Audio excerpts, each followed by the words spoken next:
Good morning बच्चों, ये आपकी आज की मैथ्स की वर्कशीट है कक्षा 8वीं की कार्यपत्र नंबर 10 दिनांक 29 अक्टूबर 2020 और टॉपिक है एक चर वाले रैखिक समीकरण।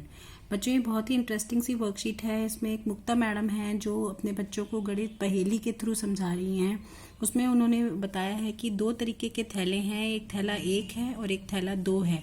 तो वो कुछ कंचे लेती हैं और उनको वो थैले 1 से निकालकर थैले 2 में डाल देती हैं और उनका मुंह बंद कर देती है और बच्चों से पूछती हैं कि बच्चों बताओ बिना तोल किए आप कैसे बता सकते हो कि कुल कितने कंचे हैं थैले 2 में।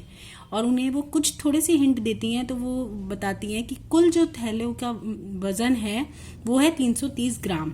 अब सभी बच्चे सोचते हैं कि इसका हल कैसे होगा, बिना तोल किए हम कैसे बता सकते हैं, देखे और मुंह खोले गिने कि कितने कंचे हैं।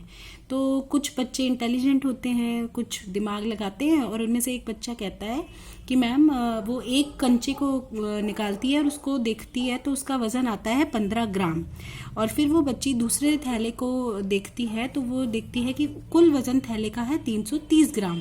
अब वो बच्ची अपना दिमाग लगाना शुरू करती है और वो मानती है कि वो ये सोचती है कि मान लीजिए एक कंचे का वजन है 15 ग्राम और दूसरी थैली में कंचों की संख्या है मान लीजिए ए, ठीक है, चर मान लिया उसने ए। तो दूसरी थैली का वजन हो गया कुल 15 गुणा ए, 15 यानी कि 1 का, और कुल टोटल अगर मान लीजिए ए है तो वजन हो गया कुल 15 ए।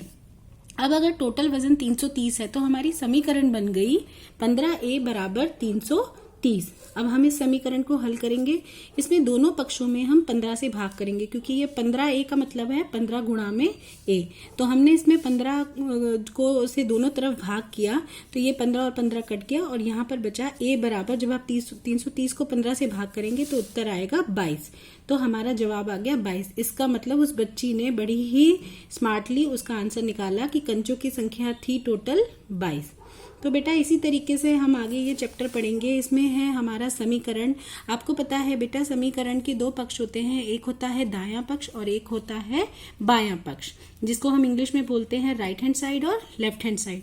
उससे संबंधित कुछ नियम है बेटा, जैसे कि नियम नंबर 1, यदि हमें बायां पक्ष में प्लस का निशान है यानी कि जमा का, यदि हम उसको राइट तरफ दाएं तरफ लेकर जाते हैं तो ये उसका जो पूरक होता है उल्टा यानी कि माइनस घटा, हम वो साइन बदल देते हैं। उसी तरीके से अगर बाएं पक्ष में घटा का निशान है तो जब हम उसको राइट तरफ लेकर जाते हैं तो जमा बन जाता है, घटा बन जाता है जमा।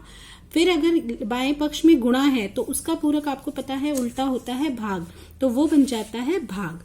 और अगर चौथा नियम है कि अगर हमारे बाएं पक्ष में भाग है और वो दाएं पक्ष में जाएगा तो वो बन जाएगा गुणा। तो आप देख सकते हैं बच्चों, आप ये शुरू से पढ़ते आ रहे हैं कि ये चारों जो गणित के हमारे मैथमेटिकल ऑपरेशंस हैं, जमा घटा गुणा भाग, ये आपस में एक दूसरे के पूरक हैं। जमा का पूरक घटा, गुणा का पूरक भाग। इन्हीं का इस्तेमाल करते हुए बेटा हम आज की ये वर्कशीट को हल करेंगे। आप ये देखिए ध्यान से।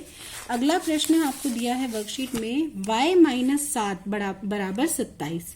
अब इस क्वेश्चन को हल करने के लिए हम इन्हीं नियमों का इस्तेमाल करेंगे। आप देख सकते हैं ये बायां पक्ष है, ये समीकरण बराबर का निशान और ये हमारा दायां पक्ष। तो हम इस घटा वाले नंबर को जब राइट साइड लेकर जाएंगे तो -7 यहां जाकर हो जाएगा +7। और इसको करने का तरीका यही होता है, पहले जो हमारा y है वो ऐसे का ऐसा, फिर हमारा समीकरण का निशान, फिर जो राइट में नंबर लिखा है वो भी एज इट इज हम उतारेंगे और फिर जो हमें बदलाव करना है वो हम लास्ट में लेकर जाएंगे तो जमा 7 हो जाएगा। तो बच्चों आप देखिए y बराबर हमारा उत्तर आ गया 34। और आप हमेशा अपने आंसर को इस तरीके से बॉक्स में लिखिएगा, तो टीचर जब चेक करते हैं तो उन्हें आसानी रहती है। ये तरीके से आपको करना चाहिए बेटा। अगला प्रश्न है 7/2 L बराबर 2/7। अब बेटा जब एग्जाम में ऐसे क्वेश्चन दिया होता है तो आपको इसका मतलब समझना चाहिए। यहाँ पर जो ये 7/2 L है, इसका मतलब है ये आपस में यहाँ पर गुणा हो रहा है, यानी कि 7 से L गुणा हो रहा है। अब ये 2 यहाँ भाग हो रहा है, तो भाग जब हम राइट में लेकर जाएंगे तो भाग बन जाएगा गुणा। तो इसलिए ये जो था 7L एज इट इज यहीं आ गया, 2/7 भी एज इट इज यहीं का यहीं रह गया और जो भाग का 2 था वो इधर जाकर गुणा हो गया।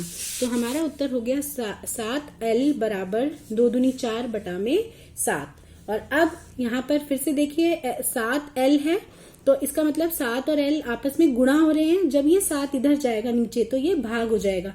तो ये 4/7 में जब हमने इसको किया तो ये हमारा उत्तर आ गया 4/49। तो हमने बॉक्स में उत्तर लिख दिया 4/49। इसी तरीके से बेटा ये थर्ड प्रश्न है 9u जमा 2/7u बराबर 4। अब इसमें देखिए यहाँ पर कुछ भी नहीं है नीचे हर, तो हम इसे पहले जो है वो हर हम अपनी मर्जी से हम समझ के कर लिया 1।